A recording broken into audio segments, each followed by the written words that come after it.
실력을 쌓고 준비된 한국이 빛을 발하고 있습니다. 현재 한국의 많은 기업들이 유례없는 팬데믹 상황에 놀라운 실적을 나타내고 있어 주목되고 있습니다. 반면 일본의 기업들은 예상외로 저조한 실적에 몸살을 앓고 있다는 소식도 들려오고 있습니다. 과거 1980년대의 전세계 기업 10대 순위를 살펴보면 미국 IBM을 제외하고는 모두 일본 기업일 정도로 일본은 전세계 경제를 제패하고 있었습니다. 물론 버블 경제 시대의 영향이었다고 합니다만 일본은 전 산업 분야에서 두각을 나타내고 경쟁력을 갖춘 것은 어느 정도 사실이었습니다. 당시 우리나라는 전세계 500위권에도 제대로 들어가는 기업이 없었을 정도로 열세였습니다. 하지만 그간 한국의 각종 제조업은 괄목할 만한 속도로 발전하고 이제 기회를 잡은 것입니다. 우선 대표적으로 삼성전자의 2분기 실적은 약 8조 원의 영업이익을 내며 시장의 예상치를 훨씬 뛰어넘었습니다. 코로나로 인해서 비대면 관련 산업의 발달이 본격적으로 성장하게 되면서 수요가 크게 늘어난 것입니다. 많은 경제 분야에서 산업들이 코로나 이전과 이후에 급속하게 이동과 변화가 일어나게 되었는데 중요한 것은 과연 현재 준비가 되어 있었냐 하는 것으로 한국은 시대가 요구하는 첨단 기술을 갖췄다는 것입니다. 반면 일본 최고 기업이자 오랫동안 전세계 1위 자동차 그룹을 지켜온 도요타는 2020년에 영업이익이 80% 감소합니다. 코로나로 인해서 사람들이 밖에 나가지 않고 이동하지 않은 경우가 많아 직격탄을 맞은 것입니다. 하지만 한국의 삼성전자는 글로벌 기업들에서 비대면 관련 사업이 화랑을 보이면서 서버에 공급하는 메모리 등 수출량이 급격하게 늘어났습니다.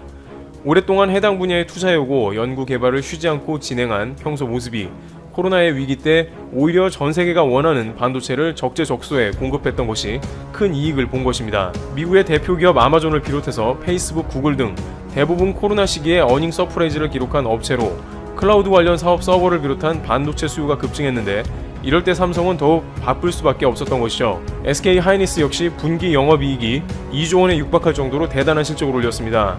이러다 보니 팬데믹을 대응하기 위한 언택 사업들이 한국에 반도체가 없었으면 어쩔 뻔했냐는 말도 나오는 것입니다.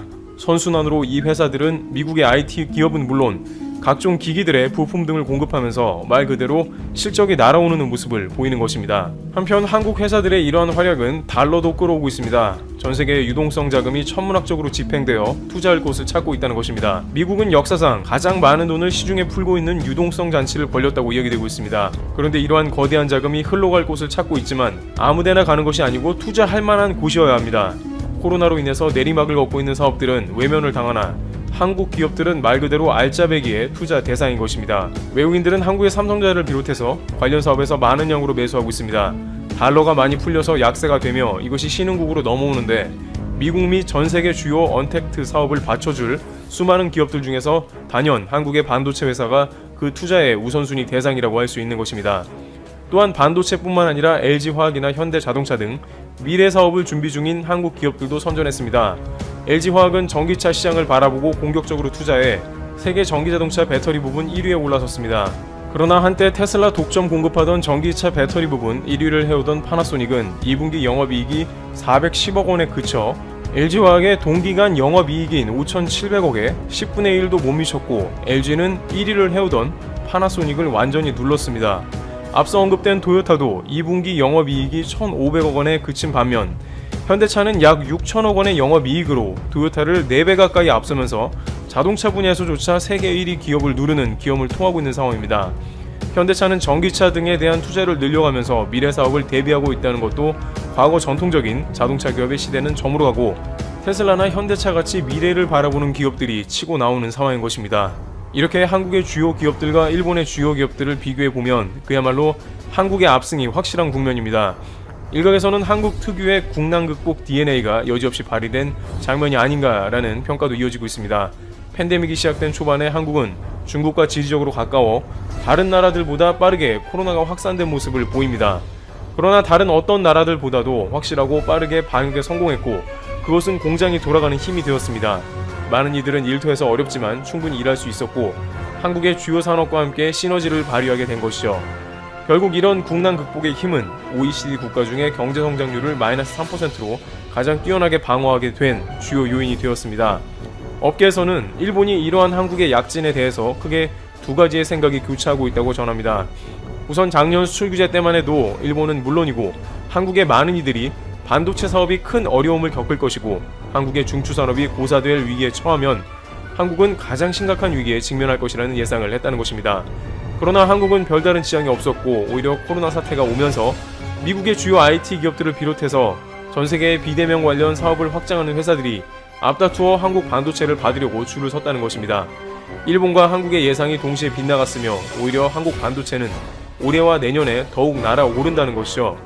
두 번째는 일본은 반도체 사업을 매우 확장하고 싶어 한다는 것입니다. 누구보다 일본은 반도체의 중요성을 압니다. 반도체 사업을 한국보다 훨씬 먼저 시작했으며 최근에도 도시바를 비롯한 사업체가 여전히 가동 중입니다. 그렇기 때문에 한국의 수출 규제를 자행했으며 일본 일부 언론들은 한국 반도체를 괴멸시킨 다음에는 일본의 반도체 회사들이 적극 발전할 수 있다는 논리도 펴면서 수출 규제를 하면 일본에 도움된다고 했습니다. 그러나 현재 한국 반도체 회사들이 잘 나가는 모습을 보면서 발만 동동 구르고 있는 국면이라는 것입니다. 해당 분야를 오랫동안 해왔고 조금만 더 잘하면 자신들도 그렇게 될 수 있을 것 같지만 도저히 따라갈 수 없는 현실에 아쉬움을 토로하고 있습니다. 심지어 일본 경제산업성은 최근 삼성전자와도 협력을 해야 한다는 황당한 말도 합니다. 수출 규제를 주도한 경제산업성이 이제 와서 삼성과의 협력을 논하는 말도 안 되는 궤변을 늘어놓는 것이죠. 한편 대만의 TSMC 공장도 일본에 유치해서 일본의 반도체 산업이 발달하게 해야 한다는 주장도 하고 있지만 아무리 좋게 봐준다고 하더라도 결정적으로 지진이 빈번하게 일어나는 일본의 극도로 예민한 반도체 라인을 쉽게 들여올 나라는 별로 없습니다. 이렇게 한국을 보며 발만 동동 구르는 비슷한 장면은 조선업도 마찬가지입니다. 일본은 8, 90년대 조선업 세계 1위를 달리며 한국과 큰 격차로 앞서가던 시기가 있었습니다. 그러나 최근 LNG선 수주는 거의 100% 한국에 빼앗기고 자신들은 LNG선을 만들 만한 도크도 없는 상황입니다. 그들은 친환경 바람이 불어 그 사업이 잘 되는 것은 알고 있습니다. 하지만 그만한 도크를 지을 수가 없고 인건비가 너무 비싸 사업 자체가 엄두가 안 나는 것입니다. 한국의 LNG선 사업이 너무 잘 되는 것이 부럽기도 하고 불만인 일본은 WTO에 한국 정부가 LNG선 보조금을 준다며 소송을 거는 모습을 보이기도 합니다. 그러나 이러한 소송은 애초에 일본의 패배입니다. 일본 정부도 견디다 못해서 결국 일본의 조선사에 보조금을 지급했기 때문에 소송을 걸어봤자 일본도 그랬다는 케이스가 나와 불리한 것입니다. 심지어 한국을 이겨보려고 LNG 도크가 있는 중국과 손을 잡는 극약 처방까지 이어가는 모습을 보입니다. 일본의 가와사키 중공업은 중국의 다렌 코스코와의 협업을 통해서 한국 조선업을 견제하기로 했습니다. 그러나 이는 일본의 LNG선 제조 기술이 유출되는 위험을 안고 있는 데다가 중국에서는 아직 기술이 부족합니다. 이런 상황을 잘 아는 일본 미쓰비시 중공업은 어떻게 해도 현재는 한국 LNG선을 따라갈 수 없다며 LNG선 건조를 아예 포기해버리는 경우도 나왔습니다. 이와 같이 각종 산업 분야에서 모두 역전을 당한 일본은 코로나 시대를 맞아 더욱 타격이 심화되는 반면에 한국은 정반대로 기회를 잡아 살려나가고 있습니다. 국내 내수 시장에서도 한국은 코로나 방역과 함께 여행업도 활성화가 되는 국면을 보이고 있습니다. 코로나로 침체된 각종 여행 업종들이 여전히 불안은 하나 국민들의 뛰어난 협조와 질병당국의 활약으로 인해서 여행 부분이 살아나고 있는 것이고 해외여행에 못 간 여행객들이 국내에 돈을 써서 내수 진작도 되는 것이죠. 그러나 일본은 900만 여행업 종사자들의 고사가 걱정된다며 고투 트래블 캠페인을 장려하고 내수 활성화를 의도합니다만 문제는 확진자 숫자가 2.5배로 폭증하면서 코로나가 가속화되고 있어 오히려 경제에 악영향을 끼칩니다. 여기서 중요한 핵심은 인적 왕래와 감염 방지가 동시에 이루어지기는 사실상 불가능하다고 일본 언론이 논한 반면 한국에서는 인적 왕래와 동시에 감염 방지를 매우 뛰어나게 실행하고 있다는 엄청난 격차를 보여주고 있다는 것입니다. 여기에 일본은 8월 15일에 코로나가 완전히 폭발할 수도 있다는 예상이 나오고 있습니다.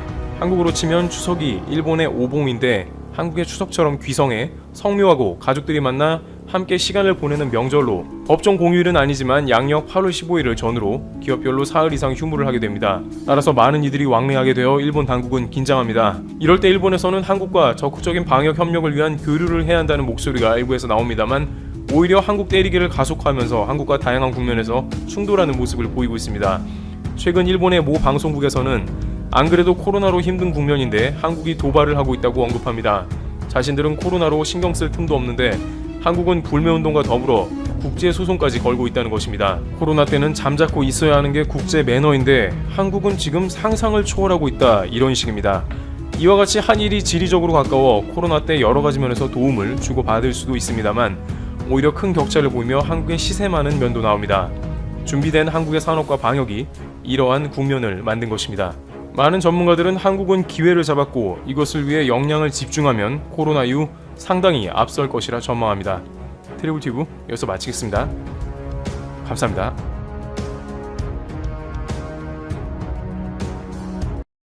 지난 22일 일본 시마네현에서 다케시마의 날 행사가 있었습니다. 모두들 알고 계시겠지만 다케시마는 독도의 일본식 명칭입니다.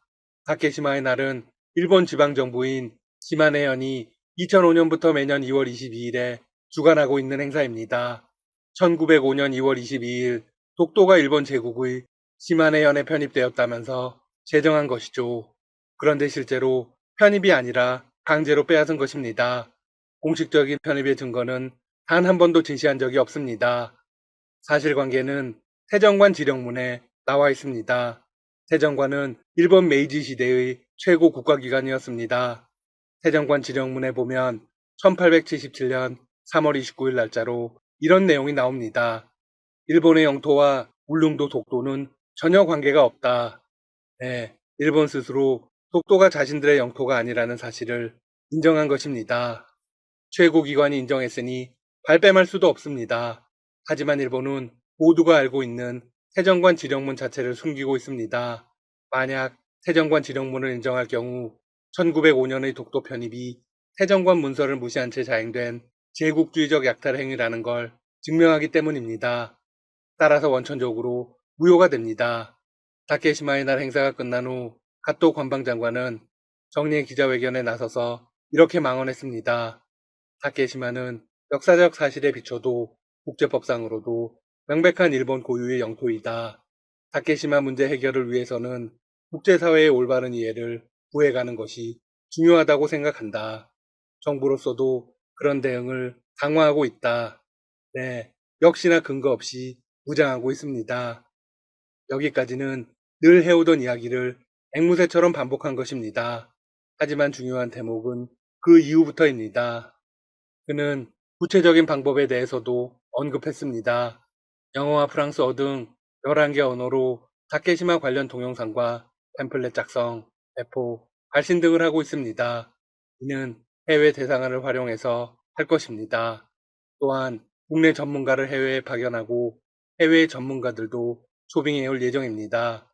일본은 이미 오래전부터 여러 경로를 통해 이런 주장을 담은 콘텐츠를 유포하는 작업을 병행해 오고 있습니다. 최근 하버드대 램지어가 위안부 망언을 했죠. 일본 기업 미쯔비시 지원을 받고 있었고 결국 그 배후에는 일본 정부가 있었습니다. 일본 정부는 독도 문제에서도 똑같은 행위를 하고 있습니다. 거액의 자금을 들여 해외 학자를 상대로 로비를 하고 있는 것으로 공식 확인되었습니다. 한편 일본 정부가 다케시마의 날 행사에 파견한 간부는 차관급이었습니다. 장관급을 파견하지 않은 이유는 한국을 최대한 덜 자극하기 위해서입니다. 만약 공식적으로 장관급을 파견하게 되면 도발의 수위가 훨씬 높아지는 걸 의미합니다. 그런데 이는 국제적인 논란을 일으키게 됩니다. 지방정부의 행사를 사실상 정부가 지원하는 그림이 그려지니까요. 사실은 보내고 싶어도 못 보내는 것입니다. 이번 행사에 참석한 국가 관료는 와다 정무관이라는 인물입니다. 그는 행사에서 이런 발언을 했습니다. 일본은 한국에게 국제법에 근거한 해결을 요구했다. 여러 차례에 걸쳐 국제사법재판소 회부를 제안했으나 한국은 계속 거부하고 있다. 한국의 점거는 불법이며 용인할 수 없다. 이 같은 발언에 대해서 한국의 외교부는 어떻게 반응했을까요? 독도에 대한 부질없는 도발에 불과하다. 네, 늘 그랬듯 무시로 일관한 것입니다. 그런데 한국이 무시할 줄 알면서도 일본이 같은 짓을 끈질기게 반복하는 이유가 무엇일까요? 독도를 국제사회의 분쟁 지역으로 인식시키기 위한 노림수입니다. 한국은 국제재판소의 강제 관할권을 인정하지 않고 있습니다. 따라서 일본의 요구가 실현되기 어렵다는 점을 스스로도 잘 알고 있습니다. 그럼에도 집요하게 물고 늘어지는 건 국제 여론을 표적으로 삼는 것이죠. 그들이 계속 언급하는 이야기는 국제사법재판소 외부나 평화적인 분쟁 해결 등입니다. 네, 자신들은 평화적인 노력을 하는데 한국이 아나무인으로 나온다는 분위기를 풍기는 것입니다. 절대로 그냥 방치해서는 안 됩니다. 한국 정부는 더욱 적극적인 공세로 나서야 합니다. 일본의 발언에 대해서 한국 외교부는 주한 일본 대사관 총괄공사를 조치해 항의했습니다. 또한 대변인 성명을 통해 독도에 대한 부질없는 도발을 반복한다며 행사를 즉각 폐지할 것을 촉구했습니다. 자, 그런데 정부보다 더욱 적극적인 행보를 보이는 곳은 경상북도입니다. 경상북도는 독도평화관리 민관합동협의회를 열고 독도관리 정책에 대한 정책 마련에 나섰습니다. 또한 경북도는 이날 일본의 다케시마의 날 조례를 철폐할 것을 촉구하는 성명서도 발표했습니다. 더욱 강력한 카드는 따로 있습니다. 바로 대마도입니다. 경북도의회 박용선 도의원은 대마도가 명백히 대한민국 땅이라고 천명한 바 있습니다. 그는 의회 연설에 나서서 이렇게 강조했습니다. 독도와 대마도 땅을 우리 땅으로 되찾기 위해서 대마도의 실질 회복을 위한 국민운동의 불씨를 경북도가 앞장서서 되살려내야 한다. 지극히 타당한 발언입니다. 박 의원의 놀라운 발언은 여기서 끝이 아니었습니다. 대마도가 명백히 한국의 영토라는 역사적 사실에도 불구하고 정부와 경북도는 수세적으로만 반응하고 있다. 경북도가 일본의 역사 왜곡에 감정적이고 이례적인 대응 방식에서 벗어나 근본적인 대책을 선제적으로 마련하라. 공식 석상에서 이런 발언을 했다는 건 큰 의미를 지닙니다. 앞으로 경북도가 대마도 영토 주권에 관련해서 더욱 큰 목소리를 낼 수 있다는 것이죠. 반드시 이어나가야 합니다. 일본에서 독도 도발의 수위를 높일수록 한국은 대마도 카드를 강력하게 사용해야 합니다. 일본은 중국의 생각구 열도 도발에 정신을 못 차리고 있습니다. 한국이라고 못할 이유가 있을까요? 한편 독도 지킴이 서경덕 성신여대 교수도 일본에게 따끔한 일침을 날렸습니다. 그는 22일 인스타그램을 통해서 이렇게 밝혔습니다. 오늘은 일본이 주장하는 자칭 다케시마의 날이다. 시마네현에서는 2005년부터 다케시마 편입 고시일인 2월 22일을 다케시마의 날로 정해 매년 기념 행사를 열어왔으며 올해도 정부에서 파견한 차관급 인사가 참석한다. 이에 대해 마루야마 다스야 시마네현 지사에게 항의 메일을 보냈다. 이어서 항의 메일 내용을 공개했습니다. 16년 동안 행사를 진행한다고 해서 독도가 일본 땅이 되진 않는다. 역사적, 지리적, 국제법적으로 독도는 명백한 대한민국 땅이기 때문이다. 독도에 대한 진실을 잘 모르는 것 같아 일본어 자료를 함께 첨부하니 잘 살펴본 후 다케시마의 날 행사를 반드시 폐지하라. 네, 결론이 무척 시원합니다.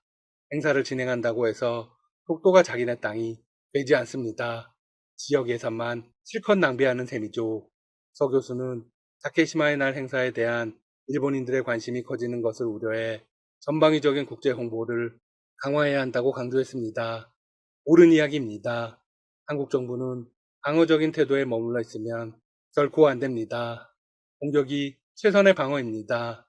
이제는 독도를 넘어서 대마도를 한국 영토로 다시 회복해야 합니다. 지금까지 닥터시사TV였습니다. 여러분 시청해주셔서 감사합니다.